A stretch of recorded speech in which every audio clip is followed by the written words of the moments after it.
Most Americans have absolutely no idea which financial level of retirement they're headed for. And I don't mean that in a vague, wishy-washy, oh, you should probably save more kind of way. I mean there are 5 very specific, very distinct financial realities that people land in when they stop working. And the difference between the worst one and the best one is literally the difference between choosing groceries and medication at age 72.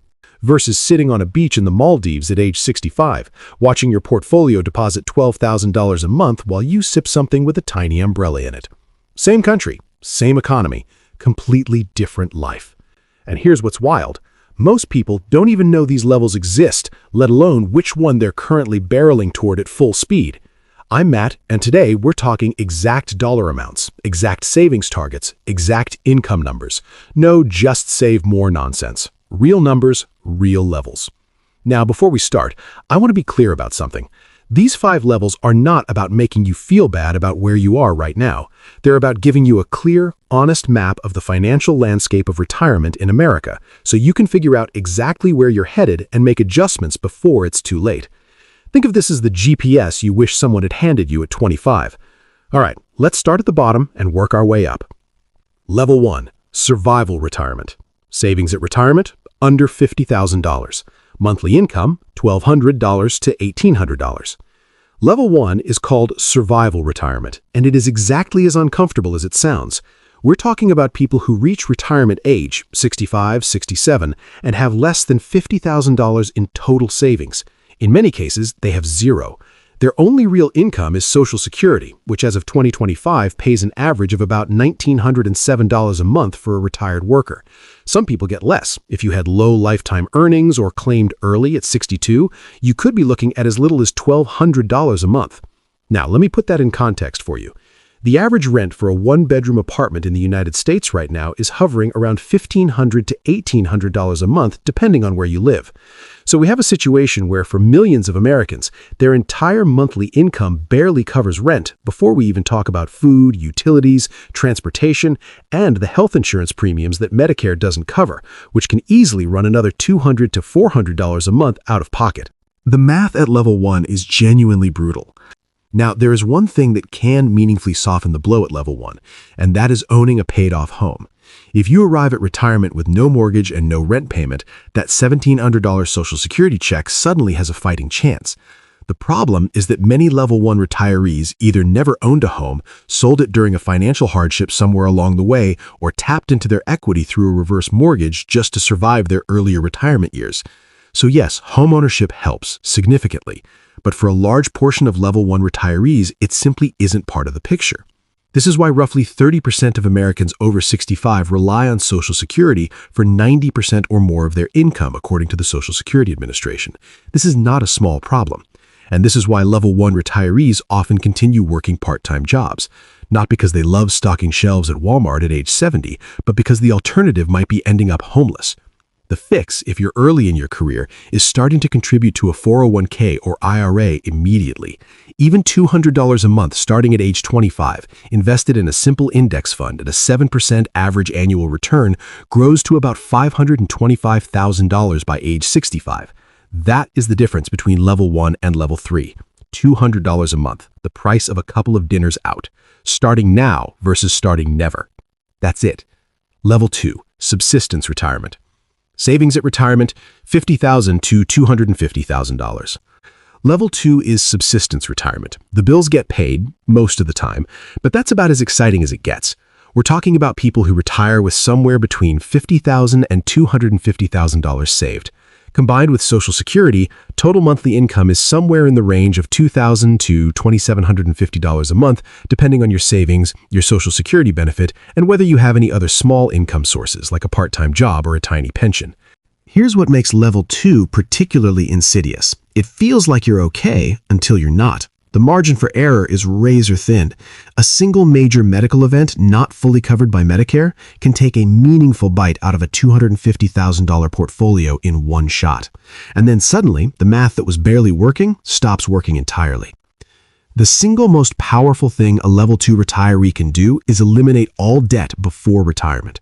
A level 2 person with no mortgage, no car payment, and no credit card debt can actually live a relatively modest but dignified life on $2,700 a month. A level 2 person carrying a $1,200 mortgage, a $400 car payment, and minimum payments on $15,000 in credit card debt is in immediate financial trouble. Debt in retirement is the thing that turns a tight situation into a catastrophe. Level 3. Comfortable retirement. Savings at retirement, $500,000 to $1 million. Monthly income, $3,500 to $6,000. Now we're getting to somewhere worth aiming for. And this is the target I want every single person watching this video to have locked in their brain as the absolute minimum they're shooting for. We're talking about retiring with somewhere between $500,000 and $1 million in savings and investments. Let's run the numbers on both ends of that range. At $500,000, a 4% withdrawal rate gives you $1,667 a month from your portfolio. Add the average Social Security check of $1,907, and you're at $3,574 a month, roughly $42,888 a year. At $1 million, a 4% withdrawal rate gives you $3,333 a month from your portfolio. Add Social Security, and you're looking at $5,240 a month, roughly $62,880 a year. That, in most parts of the United States outside of New York City and San Francisco, is a genuinely comfortable income. At level 3, the monthly bills are covered without stress. You're not white-knuckling it through every grocery trip.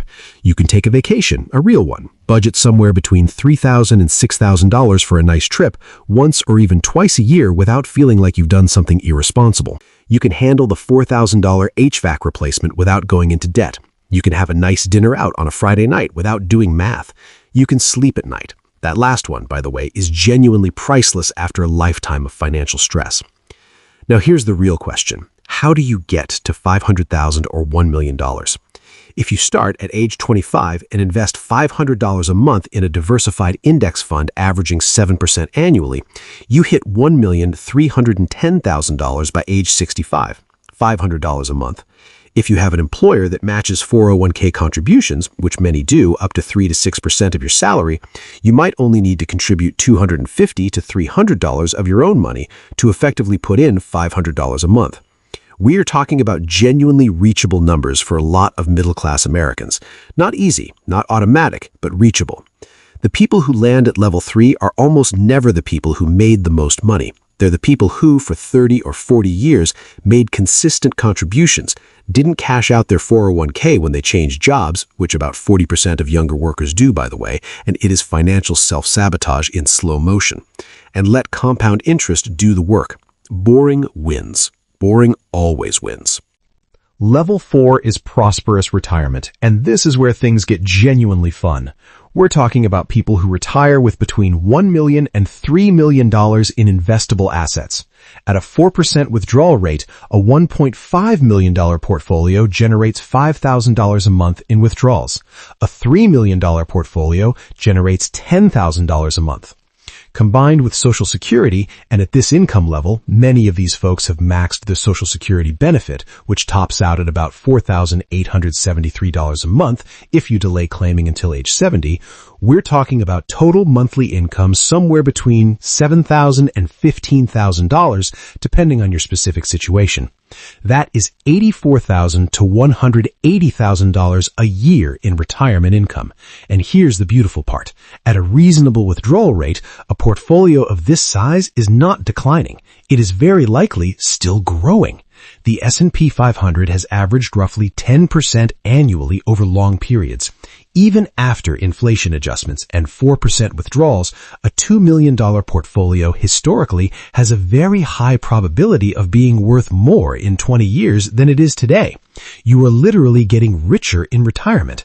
That is a sentence that would sound like science fiction to someone at level 1 or 2. At level 4, you're flying business class on those twice-a-year international trips. Budget $10,000 to $20,000 for travel annually, and it barely registers.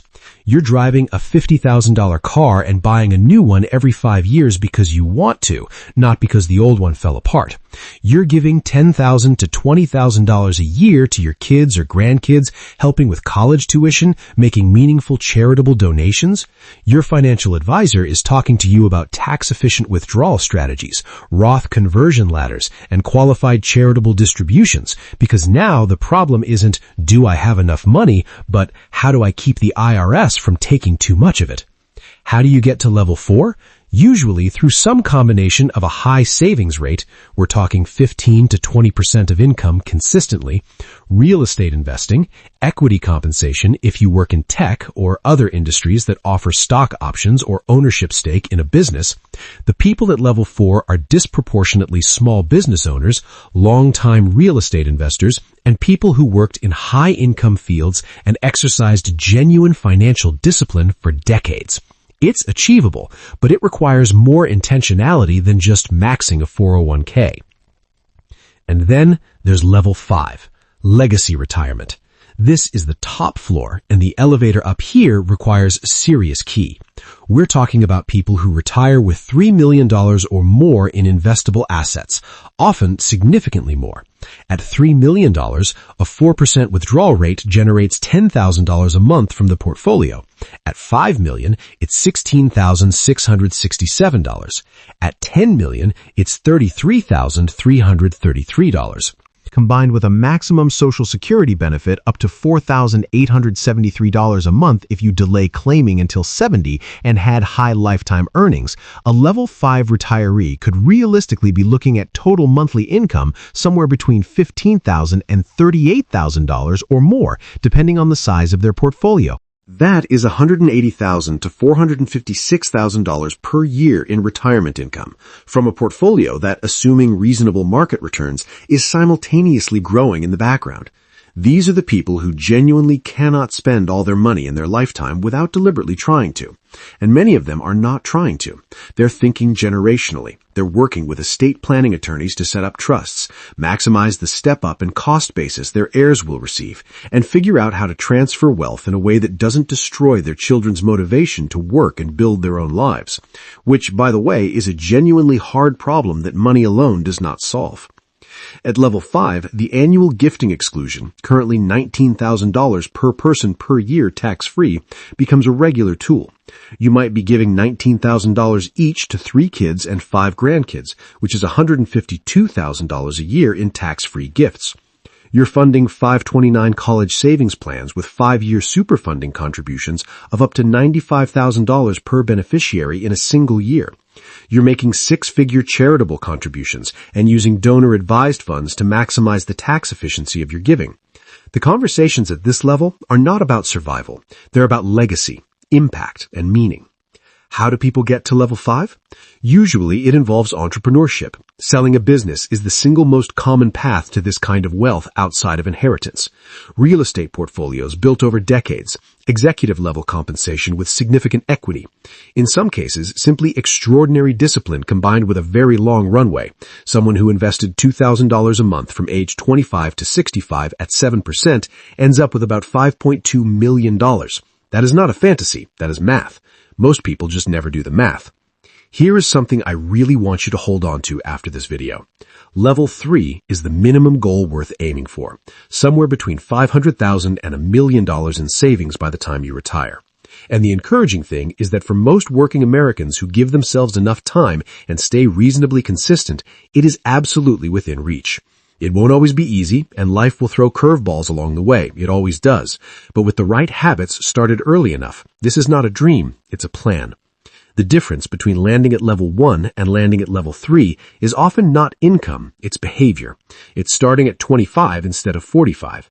It's contributing to the 401k instead of spending that money on stuff you won't remember in 3 years. It's leaving the money alone when the market drops 40% and everyone on social media is screaming that the world is ending.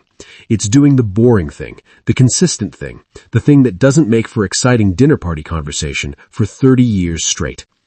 Drop your current level in the comments below. Where are you right now, and which level are you targeting? Keep investing, stay consistent, and remember, compound interest does not care about your excuses. It just does the math. See you next week.